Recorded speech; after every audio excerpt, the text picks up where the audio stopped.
মেয়েদের জীবনটা অনেক দুঃখের। মেয়েদের নিয়ে না কোনো স্বপ্ন রচনা করা যায় না, অন্তত মেয়ে সন্তানকে নিয়ে না। কেননা মেয়েরা আসলে তার জীবনের কোনো কুল কখনোই ঠিক রাখতে পারে না।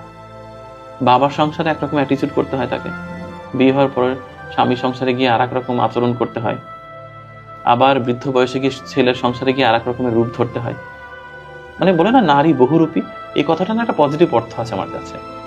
নারী যে বহুরূপী হবে না, নারীর না নিজস্বতা খুব কম হয়ে যায়। সমাজটা এরকম যে নারীকে বারবার মানে স্রোতের মধ্যে ঠেলে দেওয়া হয়। নারীকে অনেক কিছু সইতে হয় এই জীবনে, আমার মাকে যেমন সইতে হয়েছে। তো নারীর জীবনটা আসলে খুব বেশি যে স্মুথ এরকম বলা যাবে না।